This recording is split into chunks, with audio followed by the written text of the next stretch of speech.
አሉላ አባ ነጋ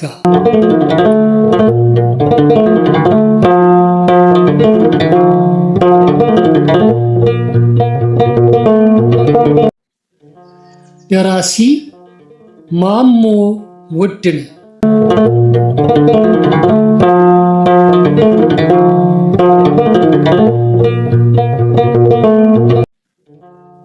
የታሪክ ሚዲያ ላይ ተዘጋጅቶ የቀረበ ታሪካዊ ልቦለድ ትረካ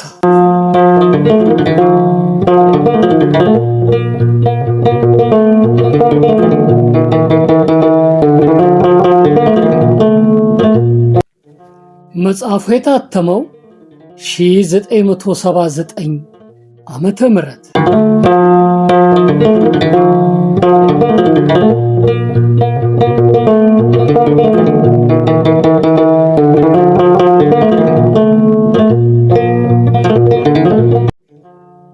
ውድ የቻናላችን ተከታታዮች በባለፈው ክፍል 19 ቢትረካችን አፄ ምኒልክ በደቡብ ኢትዮጵያ የነበረባቸውን ችግር ለመፍታትና ግዛታቸውን ለማስፋት ራስ አሉላን ይዘው ወደ ወላይታ ተጉዘው ሳለ የጣሊያን ጦር ከራስ መንገሻ ጋር መዋጋቱን ሲሰሙ በራስ አሉላ አዝማችነት የሚመራ ጦር መላካቸውን፣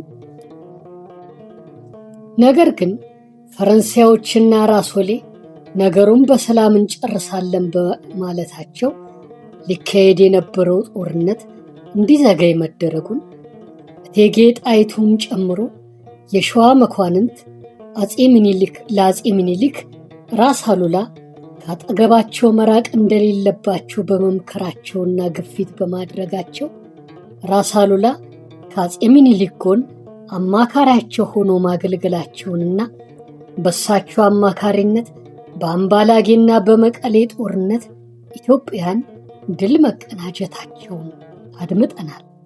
ዛሬ ደግሞ ክፍል 20ና የመጨረሻውን ክፍል እናዳምጣለን። ለተከታታይ ጊዜ ስናቀርብ የነበረው የአሉላ አባ ነጋ ታሪካዊ ልቦለድ ትረካ ዛሬ ይጠናቀቃል።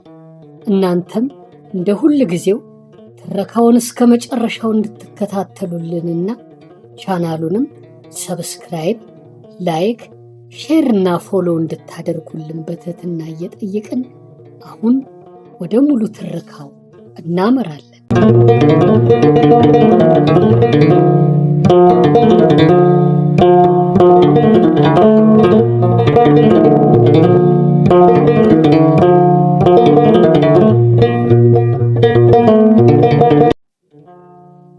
አሉላ በአድዋ ጦርነት። የኢጣሊያ ወታደሮች ምጽዋ ከደረሱበት ዕለት ጀምሮ ራስ አሉላ የፈሩትና አስቀድመውም የተከላከሉት ጉዳይ እየገፋ መጣና አድዋ ላይ ትልቁን ጦርነት አስነሳ። ከኢጣሊያኖች ጋር በሰላም ለመኖር ታላቅ እምነትና ተስፋም የነበራቸው አፄ ምኒልክ ዝነኛውን የውጫሌን ውል ሲፈራረሙ 17ኛው አንቀጽ አከራካሪ ብቻ ሳይሆን ጦርነትንም አስከተለ። የአጣጠኛ አንቀጽ የሚለውም የኢትዮጵያ ንጉሠ ነገሥት ከአውሮፓ ነገሥታት ለሚፈልጉት ጉዳይ ሁሉ በኢጣሊያ መንግሥት አጋዥነት መላላክ ይቻላቸዋል የሚል ነበር። ይህም አንቀጽ በአማርኛው ቋንቋ ፈቃዱ የሆነ እንደሆነ የሚል ቃል ያለው ሲሆን በኢጣሊያንኛው ቋንቋ ደግሞ ይገባዋል የሚል የግዴታ መንፈስ ያዘለ ኑሮ ሁለቱ ሳይገጣጠሙ ቀሩ። ራስ አሉላ ግን የውሉን ነገር እንደሰሙ ክንዳችን ካልጠነከረ እንጂ ፈረንጅን በወረቀት ለመከላከል እንዴት ይሆናል ብለው ነበር። የፈሩት አልቀረላቸውም። ለጦርነቱ ከምኒልክ ጋር ሆነው ተሰለፉ።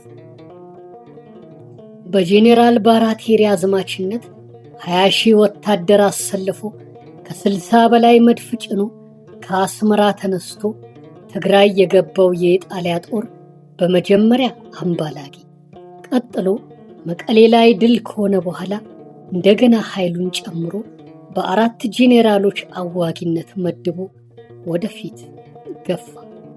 አፄ ምኒልክም በራሳቸው አዝማችነት ከእቴጌ ጣይቱ ጀምሮ በአንድ ንጉሥ፣ በ7 ራሶች፣ በአንድ ዋክስዩምና በአንድ ፊት አውራሪ አዋጊነት ከ70,000 በላይ የሆነ ጦር አሰልፈው ወደ አድዋ ገሰገሱ። ሁለቱም ወገኖች ለታላቅ ጦርነት መሰላለፋቸውን የተመለከቱት እውነተኞቹ ዜጎች ደግሞ የግል ጠባቸውንና ኩርፊያቸውን ጠብ ርግፍ እያደረጉ ወደ ወገን ጦር ተቀላቀሉ። ከነዚያም ቁርጠኞች ወገኖች ደጃዝማች ባህታ አጎስ፣ ራስ ስብዓትና ራስ አጎስ ተፈሪ ዋና ዋናዎቹ ነበሩ። በተለይም ደጃዝማች ባህታ አጎስ ቀደም ብለው የኢጣሊያኖች ደጋፊ ሆነው በማገልገላቸው የአካለ ጉዛይ ገዢ ሆነው ነበር። በዚህም ጊዜ በግዛታቸው ውስጥ የሚገኘው ለም መሬት ተቆጥሮና ተከልሎ ለኢጣሊያኖች እንዲሰጥ እንዲያደርጉ ታዘዙ። ቀጥሎ ደግሞ በግዛታቸው ውስጥ የሚገኙትን ቆነጃጅት እየመረጡ ለኢጣሊያውያን ወታደሮች እንዲሰጡ ታዘዙ። በዚህ ጊዜ ባህታ አጎስ አሻፈረኝ ብለው ይነሳል። ባለቤታቸው ኧረ ተው ምነው እነርሱ ያዘዙህን ብትፈጽም፣ ኧረ ተው ምነው እነሱ ያዘዙህን ብትፈጽም ይሏቸዋል። እሺ እንግዲያው በመጀመሪያ ያንቺን ልጆች ልስጣቸዋ ይላሉ ባህታ አጎስ። ወይ ይህስ አይሆንም ይላሉና ነገሩ በአንቺ ላይ ሲመጣ የእናትነት ልብሽ ተነካ፣ ሌሎች እናቶችም ልባቸው እንደሚነካ አስቢ ብለው ባህታ የወገኖቼን መሬትና ቆነጃጅት ለቀይ መርዘኛ እባብ አሳልፌ አልሰጥም ብለው አሻፈረኝ ይላል። ወዲያው የበላያቸውና ተቆጣጣሪያቸው የነበረውን ኢጣሊያዊ የ100 አለቃ ራሳቸው ጉሮሮውን አንቀው ይጥሉና በእግራቸው ረግጠው በጎራዴያቸው ሲወጉት የ100 አለቃው ኢጣሊያ እኮ ኃያል ናት፣ ኢጣሊያ እኮ ኃያል ናት እያለ ሲጮህ ባህታም ጉሮሮውን በጎራዴያቸው እንደወጉ ኢትዮጵያም ከኢጣሊያ የበለጠች ኃያል ናት ብለው ረሸኑት። ቀጥለውም ሀላይ በተባለው ቀበሌ ከነበረው የኢጣሊያ ጦር ጋር ገጥመው ከፍተኛ ጀብዱ ፈጽመው በቆራጥነት ተሰዉ። ሕዝቡም ባህታ ባህታ ሰገነይቲ አንበሳይ ትውልድ ሰበይቲ በሃንቲ ጠመንጃ ቀታል ምእቲ። ትርጉሙም የሰገነቲው ጀግና ባህታ እናት አንበሳ ወልዳ አሳደገች ወይ አጥብታ በአንድ ጠመንጃ 100ን ምትመታ።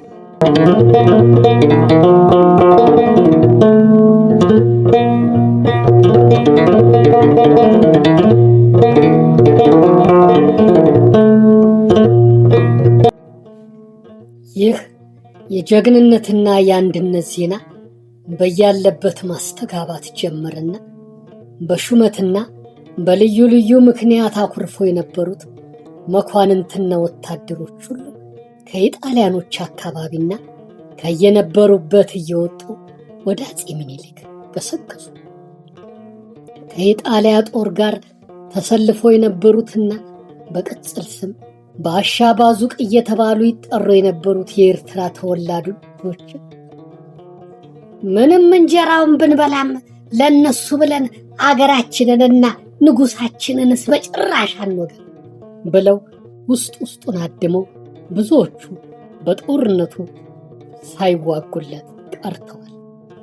አፄ ምኒልክ ህዳር 19 ቀን 1884 ውጫሌ ላይ ከኢጣሊያ መንግስት ወኪሎች ጋር በተፈራረሙት ውል መሰረት 17ኛውን አንቀጽ አፄ ምኒልክ እንዳለ እንዲቀበሉ ለማግባባትና ለማስፈራራትም የኢጣሊያ መንግስት ልኮት አዲስ አበባ መጥቶ የነበረው አንቶኔሊ የተባለው ኢጣሊያዊ ከአፄ ምኒልክ ከእቴጌ ጣይቱና ከመኳንንቱ ፊት ቀርቡ ኋላ ይህን ነገር እምቢ ካሉ ጦርነት መነሳቱን እንዲያውቁት ያስፈልጋል ብሎ ሲደነፋ እቴጌ ጣይቱ ደግሞ ከእርሱ እጥፍ ጊዜ ቱጋሉና እኛ ለራሳችን እንበቃለን፣ የሀገራችንንም ክብር እንጠብቃለን፣ አንፈራችሁም። በፈቀድነው ጊዜ ከመሬታችን ለሀገራችን ተራራ እንደ ድንጋይ እንፈነቅላችኋለን አሉ። እርሱም ከአዳራሹ ሊወጣ ከሞከረ በኋላ እንደገና መለስ ብሎ የሚንገጥመው ጦርነት እኮ ነው፣ እንኳን ሴቲቱ ወንዶቹ በሆነላቸው አላቸው። የኔ ሴትነትና የአንተ ወንድነት የሚለካው እዛው ጦር ሜዳ ነውና እንዳትቀር ብለው ሲመልሱለት ራስ አሉላ ሰምተው ነበርና እኔም የእቴጌ ጦር አበጋዝ ሆናለሁ ብለው ነበር። ምኒልክ ግን አሉላን የእርሳቸው የቅርብ ረዳትና አማካሪ የስልትም አስተባባሪ ያደረጉ እንጂ ለእቴጌ አልሰጧቸው።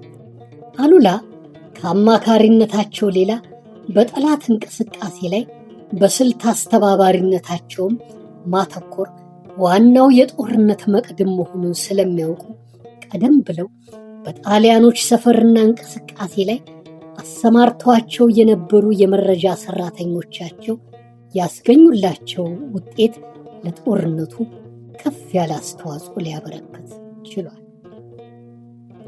የካቲት 22 ቀን 1888 ቅዳሜ ሌሊት በኢጣሊያ የጦር ሰፈር ውስጥ የነበሩት ሁለት የመረጃ ሰራተኞቻቸው ከኢጣሊያ የጦር ሰፈር ሾልከው ወደ አድዋ ገስግሰው በራስ አሉላ ሰፈር ደርሰው ከራስ ዘንድ ቀረቡና ጣሊያን ከንጋቱ ላይ ወደዚህ ሊመጣ ተዘጋጅቷል። ሰሞኑን እዚህ የነበሩት ሰላዮቹ ባቀረቡለት ወሬ መሰረት የአፄ ምኒልክ ሰራዊት ስንቆን ሊፈልግ መበታተኑንና ንጉሠ ነገሥቱ ከጥቂት ወታደሮች ጋር ብቻቸውን የቀሩ መሆኑን ደርሶበታልና ተጠንቀቁ ብለው ነገሯቸው። ከነዚህኞቹ መልእክተኞቻቸው ቀደም ብሎ ደግሞ በዚሁ በአድዋ ጦርነት ታሪክ ምዕራፍ ውስጥ ስማቸው ሲወሳ የሚኖረውን ባሻይ አውዓሎም ሐረጎትን ወደ ሐማሴን ዘመዶቻቸውን ለመጠየቅ እንደሚሄዱ ተመስለው ገብተው የኢጣሊያንን ሰፈር ሰልለው እንዲመለሱ በራስ መንገሻና በራስ አሉላ አማካኝነት ከንጉሠ ነገሥቱ ዘንድ ቀርበው ጣሊያኖችን እንደምን አድርገው ሰልለው እንደሚመለሱ ስልታቸውን ተናግረው አፄ ምኒልክም ተስማምተውበት ተልከው ነበር።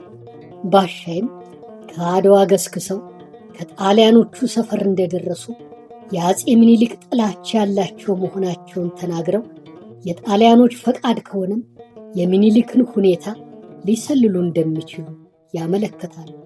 ጣሊያኖቹ የጦር አዝማችም የባሻይን ሐሳብ ይቀበልና ሌሎች ሰላዮችም ጨምሮ ወደ አድዋ መልሶ ይልካቸዋል። ባሻይ አድዋ ከገቡ በኋላ እናንተ እዚህ ጠብቁኝ፣ ዘመድ ጠይቄ ልምጣ ብለው ከነዚያ ከእውነተኞቹ የኢጣሊያ ሰላዮች ተለይተው በሚስጥር ከሁለቱ ራሶች ጋር ተነጋግረው ከጨረሱ በኋላ ከእርሳቸው ጋር የተላኩት እውነተኞቹ የኢጣሊያ ሰላዮች እንዲያምኑ ተብሎ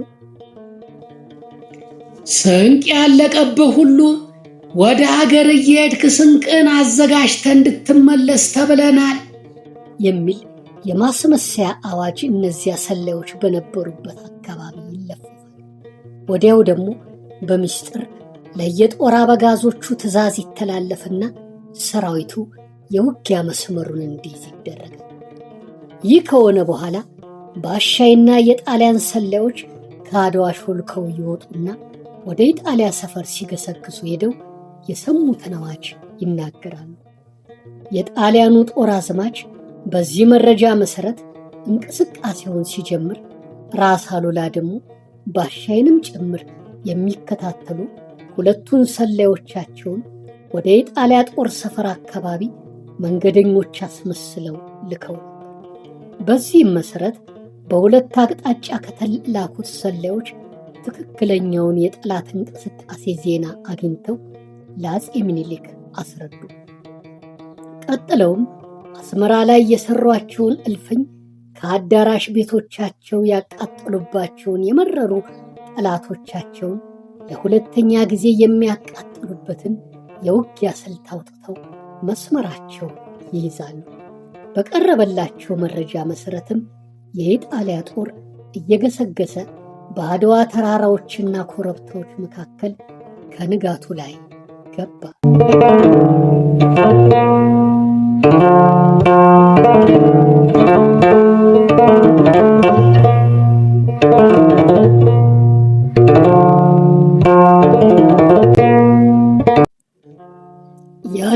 የአድዋ ኮረብታዎች፣ ረባዳ ወንዞችና ሸለቆች ጥንታዊና ዘመናዊ ሰራዊት፣ ጎራዴና መድፍ፣ ባለሜዳሊያ ጄኔራልና ባለክታብ ገበሬ፣ ባለኮፍ ጫማና ባዶ እግር ነፍጠኛ፣ በቆዳው ቅላት በብሪጥ ያበጠ ወራሪና በትህትና የዳበሩ ተከላካዮች የሞት ሽረት ጦርነት ገጥመው አባራሪና ተባራሪን፣ ፈሪና ደፋርን፣ ማራኪና ተማራኪን ለማስተባበርና ለመታዘብ ወቅቱ መረጣቸው።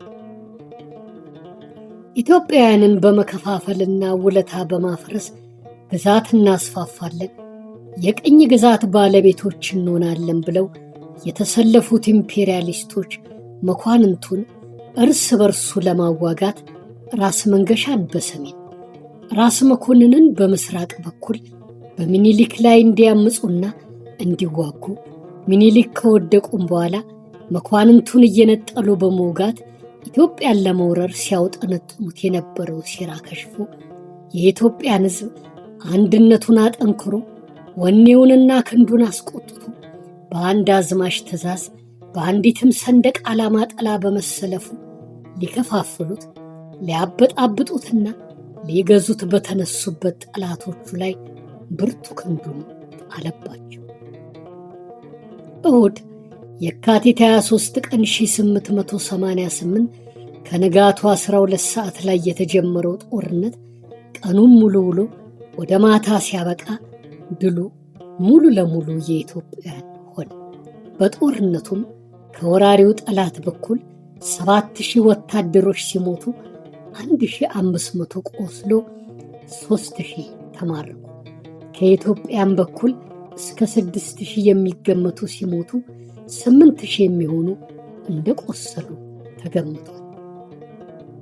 ራስ መንገሻ በድሉ ማግስት ከአፄ ምኒልክ ዘንድ ቀርበው ጃንሆይ ድላችን ገና ነው፣ ጠላት ከማንሰራራቱ በፊት ወደ አስመራ እንገስግስ፣ ያለዚያ እኛንም ሆነ ልጆቻችንን ሰላምና እረፍት የሚነሳ አንድነታችንን የሚከፋፍል ጠንቅ ደግሞ ይተክልብናል ብለው አመለከቱ።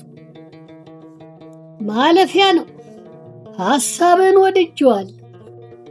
መጀመሪያ ግን ከመኳንንቱና ከጦር አበጋዞቹ ጋር ብንመክርበት ይሻላል አሉ አፄ ምኒልክ። እንግዲያው እስኪመከርበትና ጦሩ እስኪዘጋጅ ድረስ ጃንሆይ ይፍቀዱልኝና እኔ የመረብን ወንዝ ተሻግሬ ልስፈርና ከአስመራ የሚመጣ ጦር ቢኖር ልከላከል አሉ። አሉላም ንጉሠ ነገሥታቸውን በአይነ ህሊናቸው ጭምር እየተማጸኑ በሐሳባቸው ደግሞ የመረብ ወንዝን ከተሻገርኩ የማደርገውን አውቃለሁ እያሉ አንተ በሌለህበትስ ምን ተብሎ ይመከራል? ከመረብ ምላሽ ያለውን አገርም ሆነ ጣሊያኖቹ የሰፈሩበትን ሁሉ የምታውቀው አንተ ነህ። ማናቸውንም ነገር ማስታወቅ ይገባሃልና ከመኳንንቱ ጋር እንምከርበት አሉ። በዚህ መሰረት አፄ ምኒልክና እቴጌ ጣይቱ ባሉበት መኳንንቱና የጦር አበጋዞቹ ተጠርተው አሉላ ያቀረቡት ሐሳብ ለምክክር ቀረበ። አገሩ ስለተራበ ለሰራዊቱ የሚሆን ስንቅ የለም። ሰራዊቱም በጉዞና በረሃብ ተጎድቷል። በደረሰውም እልቂት አዝኗል። እንደዚህ የተጎዳውን ሰራዊት ወደ መረብ ምላሽ ብናዘምተው ደግሞ ጣሊያኖች ያደረሱበት ችግር አንሶ ሕዝቡ በይበልጥ ይጎዳብን። ምናልባትም የጣሊያን ጦር ያለ የሌለ ኃይሉን ይዞ ከመጣብን ጦርነትም ገጥመን ድል የሆን እንደሆነ መላው ኢትዮጵያን ይይዝና ነፃነቷ ጨርሶ ሊጠፋ ይችላል። ስለዚህ ባይሆን ሰራዊቱ ካረፈና ካገገመ በኋላ አገሩም ሻል ያለ አዝመራ ሲያገኝ በቂ ስንቅና ዝግጅት አድርገን ብንመለስበት ይሻላል እንጂ አሁኑኑ ወደ መረብ ምላሽ መሻገራችን ከጥቅሙ ጉዳቱ ያመዝንብናል የሚል ሐሳብ ከመኳንንቱ ስለተሰነዘረ አፄ ምኒልክም ይህንኑ አስተያየት ተቀበሉና የአሉላ ሐሳብ ተቀባይነትን ሳያገኝ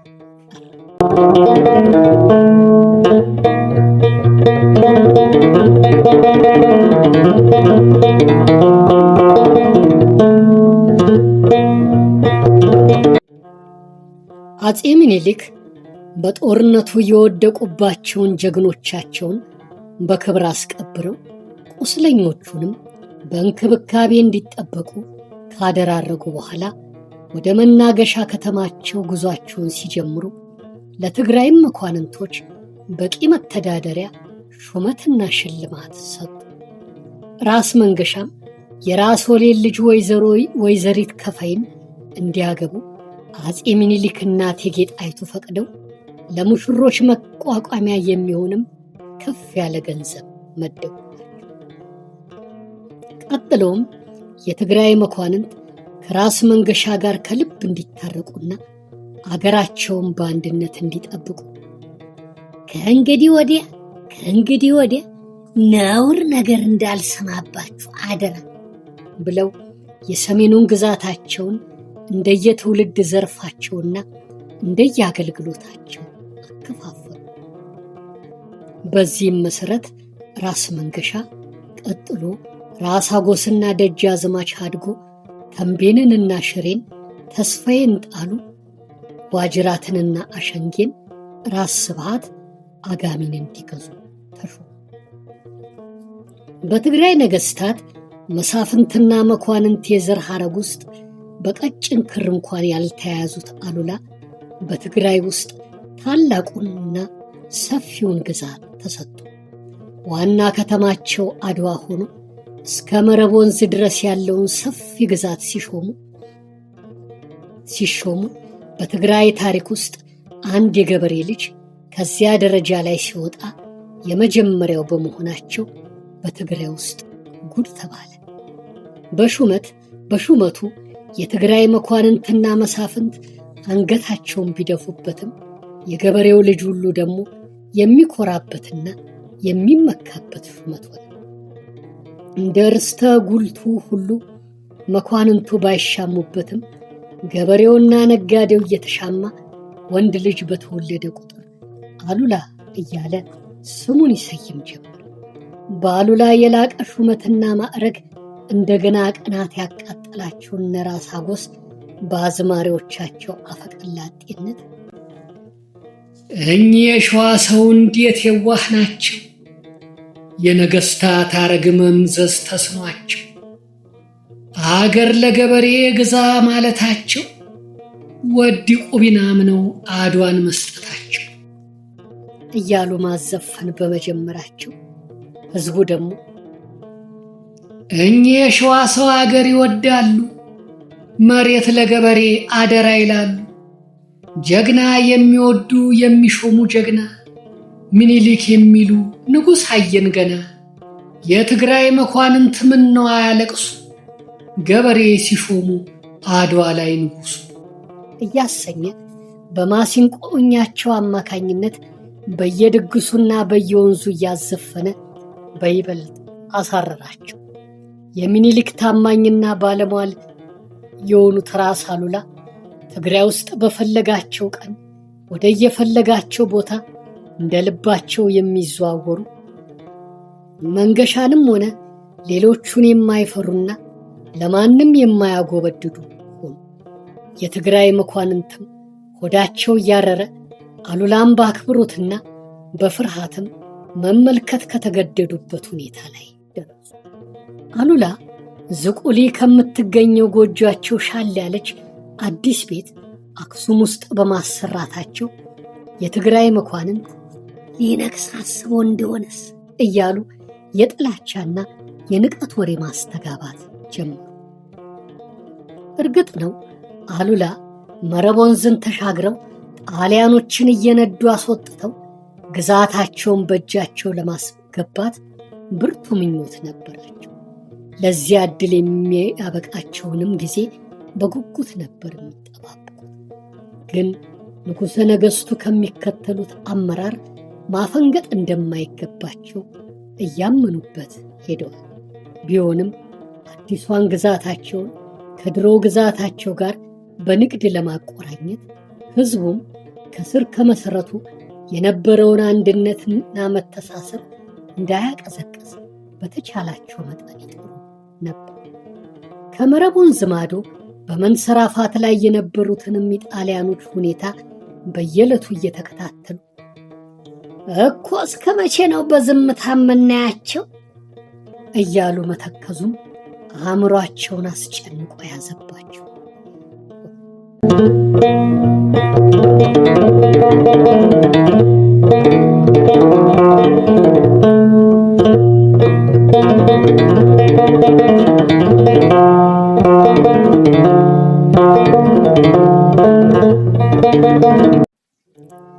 የሁለቱ ራሶች ፍጻሜ። አፄ ምኒልክ ትግራይ ውስጥ ያደረጉት ሹምሽር የአፄ ዮሐንስ ወራሽ ሆነው መላዋን ኢትዮጵያን ለመያዝ ሲመኙ የነበሩትንና ትግራይን እንደ ግል ርስታቸው ሲቆጥሯት የነበሩትን መንገሻን ቅር እያሰኛቸው ሄደ።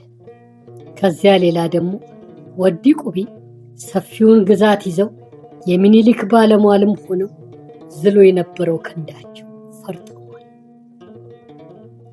የስልጣናቸው መወሰንና የአደራ አባታቸው ማፈንገጥ የልባቸውን ቁስል እየወጋባቸው እረፍት በማጣታቸው ከኢጣሊያኖች ጋር ታርቀው የሚፈልጉትን የጦር መሳሪያ አግኝተው ሲሆን የሚኒሊክን ያለዚያም በሚኒሊክ ሹማምንት የተከፋፈለባቸውን ትግራይን አጠቃለው ይዘው አሻፈረኝ ለማለት ከሚያመቻቸው ደረጃ ላይ ለመውጣት ሲሉ የእንግሊዝ ንግሥት ቪክቶሪያ ከኢጣሊያኖች ጋር ከልብ እንዲህ አስታርቋቸው በሚስጥር ደብዳቤ ሰደዱ።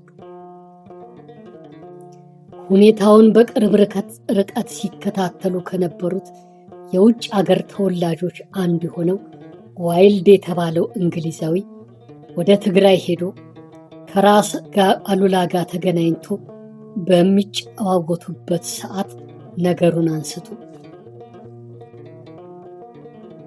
የራስ መንገሻ በእንግሊዝ አማካኝነት ከኢጣሊያኖች ጋር ቢታረኩ እርሶስ አይታረኩም ብሎ እንደዋዛ ሲጠይቃቸው ራስ አሉላ ከት ብለው ሳቁና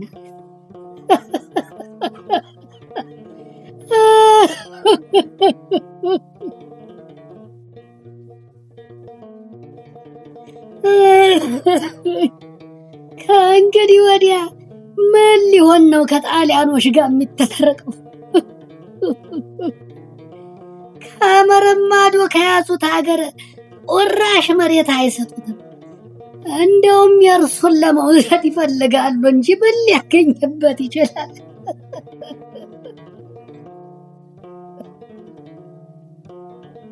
አሉ። ከጣሊያኖቹ ጋር ከታረቁማ የጦር መሳሪያ ለማግኘት ያመቻቸው ይሆናል አለ ዋይልድ። የጦር መሳሪያ ቢያከማችስ ምን ሊሆን ነው? ምኒልክን ወቅቶ ዘውድ ሊያስመልስ ነው ወይስ ጣሊያኖችን ወቅቶ ከሐማሴን ሊያስወጣ ያስባል? ምንድን ነው ዓላማው? ብለው መልሰው ጠየቁት። ምናልባት ትግራይን እንደ ድሮ በሙሉ ስልጣን ለመግዛት ቢችሉስ አላቸው። ይህም አይሆንለትም። ከእንግዲህ ወዲያ ትግራይንም ቢሆን አጠቃሎ ሊይዝና ብቻውን ሊፈነጭ አይችልም። እኔም ራሴ ብሆን አልደግፈው። ትግራይ በእጁ አልነበረችም። ራሱ አይደለም ነገሩን አበላሽቶ ከእጁ ያስወሰደ። እንኳን ትግራይን አሁን የሰጡትንም ግዛት ማስተዳደር አልሆነለትም። በአንድ በኩል አጎስ፣ በሌላ በኩል ስብሃት፣ ደግሞ በሌላ ቃጫ ሌላው ይጓተቱታል። ይኸው አንተም ራስህ ሸዋ ድረስ ሄዳል። በየሀገሩ የተሾሙት መኳንንት ግዛታቸውን በሚገባ ይዘው ይኖራሉ። በውስጣቸው ያሉትን ሹማምንትና መኳንንት እንደ ባህሪያቸው ችለው ያስተዳድራሉ። በውስጣቸው ብጥብጥና ንትርክ የለባቸው። ትግራይ ግን ያልታደለች ናት። ከባዕዳኑ ወረራ ሌላ መንገሻና መኳንንቱ ስንትና ስንት ምስቅልቅል አድርሰውባታል መሰለ። ስለዚህ ከእንግዲህ ወዲያ አርፎ ቢቀመጥ ነው የሚሻል። ይህንኑም ደግሜ ደጋግሜ ነግሬዋለሁ፣ አስመክሬዋለሁ አሉት። ለመሆኑስ የራስ መንገሻ ከኢጣሊያኖች ጋር ለመታረቅ ማሰባቸውንና ለንግሥት ቪክቶሪያ መላካቸውን ሰምተዋል ብሎ ጠየቃቸው። መስማታችሁ የት ይቀራል? አገር አጠፋለሁ ብሎ ሲነሳ ሁላችንስ ዝም እንላለን?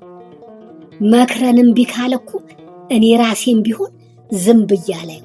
ከእንግዲህ ወዲያ ራሱንና አገሩን ሊያጠፋ ካልሆነ በቀር ምንም ነገር ሊያገኝ አይችልም። ለትግራይ ሆነ ለመላ ኢትዮጵያ የሚሻሉት ሚኒሊክ መሆናቸውን ራሴ ያምኜበታል። እርሱ ግን ከአማካሪዎቹ ተንኮል ገና አልወጣ።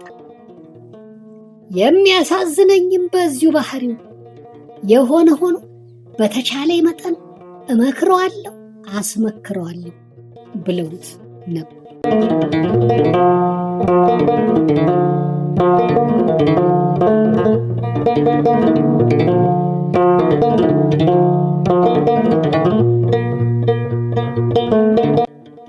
ምንም እንኳን ራስ መንገሻ ከዘራረጎቻቸው ጋር እየተመሳጠሩ ወዲ ቁቢንችን ላይ ያሉ ቢሄዱም የአፄ ዮሐንስን አደራ ከልባቸው ለመፋት ከሊናቸው አጥብቀው ለማስወጣት ያልተቻላቸው አሉላ ግን መንገሻ ሊከተሉት ካሰቡት መንገድ እንዲመለሱ ለማድረግ ሞክረው የማይሳካላቸው መሆኑን ካረጋገጡ በኋላ መንገሻን ፈንግለው የሚኒሊክ እንደራሲ ሆነው ትግራይን አጠቃለው ለመያዝ ምኞታቸው ከፍ ብሎ በነበረበት ወቅት ደግሞ አፄ ሚኒሊክ ራስ መንገሻን አንስተው ትግራይን ከሁለት ከፍለው ለራስ አሉላና ለራስ ስብሃት ሊሰጡ ነው የሚል ወሬ ተሰራጨ።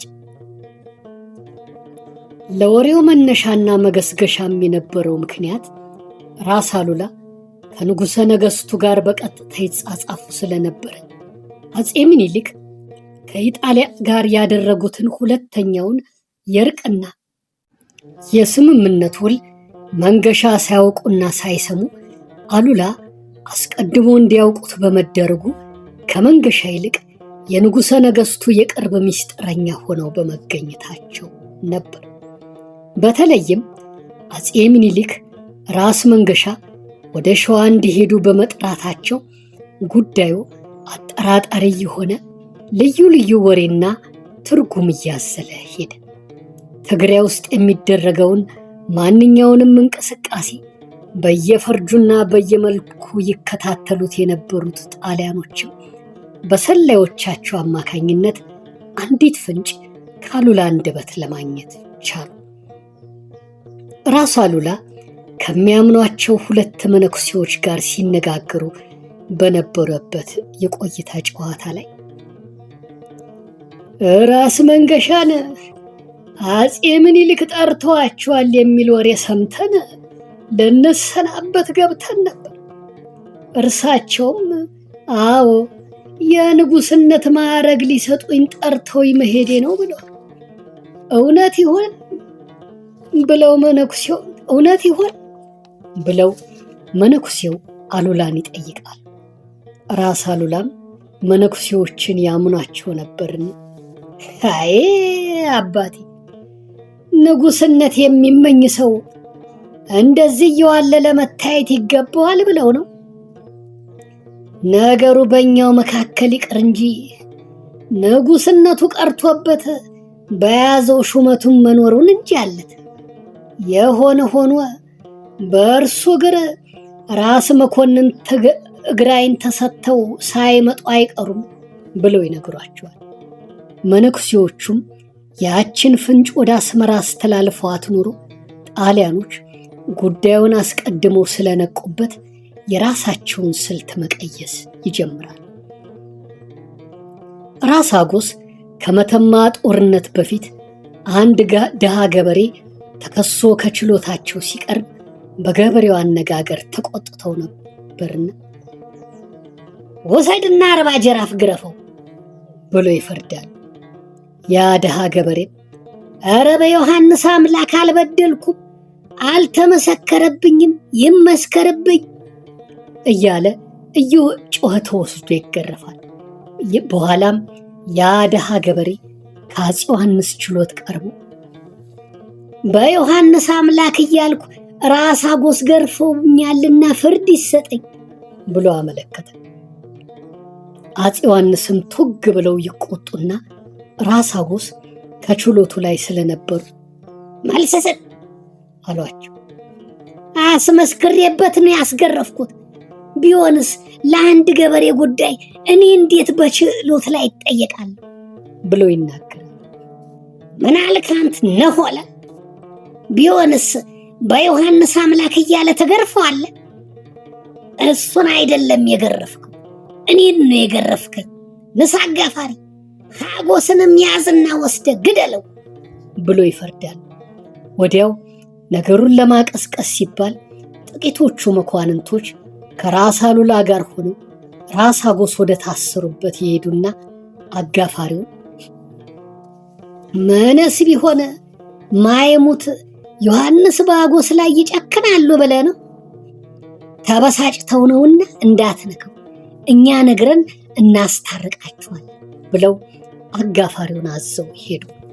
በሶስተኛው ቀን እነ ራስ አሉላ ከአፄ ዮሐንስ ዘንድ ቀርበው ለራስ አጎስ ምሕረት ሲለምኑ አፄ ዮሐንስም አጋፋሪያቸውን ጠርተው ሀጎስ አልተደበደበም ብለው ቢጠየቁ አጋፋሪው የቆይ ብለዋል ጃንሆይ፣ እንዳትነካቸው ብለው እነ ጌታ ራስ አሉላ ስለነገሩኝ አልተገደሉም ይላሉ። እውነቱን ነው ወይ? እኔ እንዳትነኩ ብያለሁ ብለው አፄ ዮሐንስ ከነ ራስ አሉላ ላይ ያፈጣሉ። ኧረ ውሸት ነው አላልነው ይላሉ አሉላ። እንግዲያው የኔን ፍርድ አውላ አሳድረሃልና በገመዱ አንተ ገብተህ ትገደላለህ ብለው አጋፋሪያቸውን እንዲገደሉ ይፈርዳል። ወዲያውም አጎስ ተፈተው አጋፋሪያቸው ተገደሉ።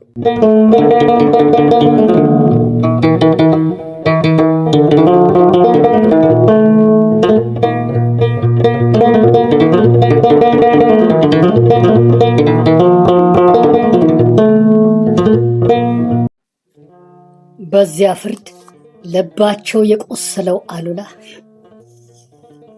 ንጹሕ ደም አለፈብኝ፣ ደሃውን ገበሬ የገረፈውን የመሳፍንቱን በዴ አድናለሁ ብዬ ዋሽቼ ንጹሕ ደም አስፈሰስኩ እያሉ ሲተክዙ ኖሩ። ራስ መንገሻ ተስፋ እንዳደረጉት ሸዋ ገብተው ከአፄ ምኒልክ ዘንድ የንጉስነት ማዕረግ ለማግኘት ጉዞ በጀመሩበት ሰሞን ደግሞ የአሉላ መንደር ሰዎች የሆኑ ተንቤናውያን አድዋ ሄደው ፀጉሯን በሙሉ የተሸለተች ዶሮ አቀረቡላት። አረገኝ ምንድን ነው ነገሩ ብለው ራስ ጠይቁ። ራስ አጎስ አሽከሮቻቸውን እየላኩ እንደዚህ ዶሮ ገፈውነ፣ ባዷችንን እኮ አስቀርተውነ፣ ግብር መክፈል ያልቻለውን ድሃውን ገበሬ እየገረፉ አሰቃዩ። ምን ነው ከዮሐንስ ጋር ከእርሶም ጋር ዘምተናል፣ ለሀገራችን ተዋግተናል። ምን ነው መላው ሀገር እፎይ ብሎ በሚኖርበት ጊዜ እኛ መሰቃየታችን ምን ነው ቢያማልዱ። ራስ መንገሻም አልሰማን አሉ። እሺ አሁን ለማና ቤት እንበል ብለው አቤቱታ አቀረቡላቸው። ድሃውን ገበሬ እየገረፉ አሰቃዩት አሉና አሉላ የተንቤናውያንን አቤቱታ ደገሙትን። ምነው ቢያማልዱን አሉና ምነው ቢያማልዱን አሉና ደማቸውን አስቆ ምን አማልዳችኋለሁ እገላግላችኋለሁ እንጂ አሉና ማለፊያ ነው ተነስተን አብረን እንሄዳለን አሏቸው ለአቤቱታ አቅራቢዎቹ። አሉላ ጥር 12 ቀን 1889 300 የሚሆኑ ወታደሮች አስከትለው ወደ ሽሬ ተጓዙና ራስ ሀጎስን አስከበቡ። አገሩን ልቀቅልኝ፣ እጅህንም አስረክበኝ ብለው ሽማግሌ ሰደዱ። ምንም የሚኒልክ ባለሟል ሆነ እኔ ሀጎስ ለእንዳንተ ያለ የደሃ ልጅ ግዛቴን ለቅቄ እጄን የምሰጥ አይደለም ብለው መለሱላቸው። እነዚህ ሁለት ራሶች ከዚያች ዕለት በፊት ሲካሰሱ ኖረዋል። 2 ጊዜ ተዋግተዋል። በዚያች ዕለት ደግሞ እንደተለመደው ትዕግስታቸው አልቆ ኖሮ ተፋጠጡ። እኔ እኮ የሚኒልክ አሽከር ነኝ፣ አንተ ግን ለጣሊያኖች ባሪያ ልትሆን መዋዋልህን ደርሼበታለሁና እጅህን ስጠኝ ይሻልሃል ብለው አሉላ መልሰው ላኩ። የራስ ሀጎስ መልስ ሌላ ሆነ። መንገሻ የሰጧቸውን አንድ አሮጌ ቀላል መድፍ ደጋግመው አስተኮሱ። የሰራዊታቸውን ብዛት ካሉላ ወታደሮች እጥፍ ነበር። ወዲያው ተኩስ ሆነ። በመጀመሪያ ከቆሰሉት መካከል አንዱ ሆኑ። ቅልጥማቸውን ተመቱ። ቀጥሎ የወንድማቸው ልጅ ባሻይ ገብረ እግዚአብሔር ተማረኩና ሀጎስ ገደሏቸው። አሉላ ቅልጥማቸውን በራፊ ጨርቅ አሰሩና ወታደሮቻቸውን በቱልቱላ አስከትተው ወዲያውኑ ስልታቸውን ለዋወጡና የጠላታቸውን እርድ ጥሰው ገብተው ሀጎስን ከርዳቸው ውስጥ እንዳሉ ማረኳቸውን።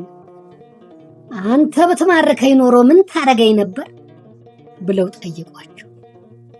አስረ ነበረ ቢሏቸው፣ በአንተ ሰበብ እኮ ንጹሕ ደም አፍስሻለሁ፣ ያ ደም ደግሞ ሁለታችንንም እነሆ ተፋርዶናል አሉና የአፄ ዮሐንስ ፍርድ ልክ ነበር፣ መገደል ነበረብን፣ ያ ፍርድ ደግሞ ዛሬ ይፈጸምብሃል ብለው ወዲያውኑ አስገደሏቸው።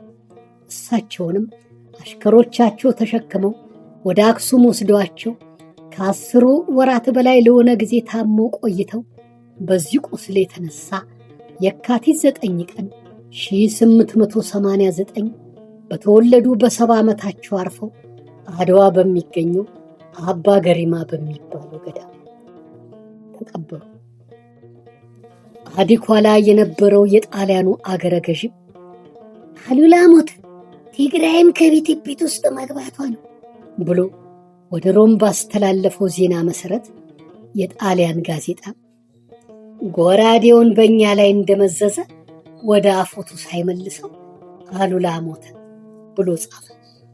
ራስ አሉላ ከሞቱ በኋላ ከተገጠሙ ከህዝባዊ እንጉርጉሮዎች ሁለቱ። እነዚህ ጣሊያኖች እጅግ ተደሰቱ። የአሉላ ጎራዴ ሲበርድ ስለቱ። በሮማ አደባባይ መድፍ ተተኮሰ። ምጽዋም ተሰምቶ መድፍ ተተኮሰ። አስመራም ተሰማ መድፍ ተተኮሰ። የተዳሊ ደሙን ብድሩን መለሰ። አድዋ ያረረውን አንጀቱን አራሰ። አሉላ አባ ነጋ ክንዱን ተንተራሰ። ጣሊያን እልል አለ የልቡ ደረሰ። ወልደ ሚካኤልን አሸንፈው ገብተው ሰብስበው ነበር ገበያ መስርተው። በከሰላም በኩል ገበያ አሰርተው ሳጢም ላይ አየን ገበያ አቋቁመው። በየደረሱበት ጠመንጃ እያመጡ ራስ ያለ ዋጋ ለሕዝባቸው ሰጡ። ጠመንጃውም ቀረ ገበያው ተዘጋ። ምሰሶው ወደቀ አሉላ አባ ነጋ። ሁሉንም ሰብስቦ ተሸክሞት ነበር። ሁሉም ተበተነ ምሰሶው ሲሰበር። ተፈጸመ።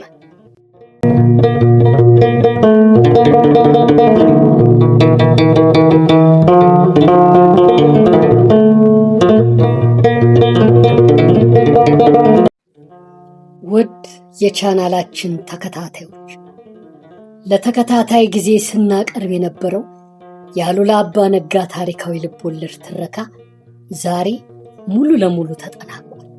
በቀጣይ ሌሎች የታሪክ ወይም የታሪካዊ ልቦለድ መጽሐፍ ትረካዎችን ይዘን እንቀርባለን። እናንተም እስከ መጨረሻው በትኩረት ስለተከታተላችሁን እጅግ አድርገን እናመሰግናችኋለን። በቀጣይ የምንለቃቸው ቪዲዮዎች እንዲደርሳችሁ የደወሏን ምልክት በመጫን ቻናላችንን ሰብስክራይብ አድርጉልን፣ ላይክም አድርጉልን። ሼር እያደረጋችሁም ለሌሎች አዳርሱ። በኮሜንት ቦታ ላይ ሐሳብ አስተያየታችሁን ጽፋችሁ አስቀምጡልን። እስካሁን ትረካችንን ተጀምሮ እስከሚያልቅ በትኩረት ስለተከታተላችሁልን እጅግ አድርገን እያመሰገንን በቀጣይ ቪዲዮ እስከምንገናኝ ቸር ሰንብቱልን፣ ሰላም ሁኑልን። ሰላማችሁም ምንጊዜም ይብዛልን።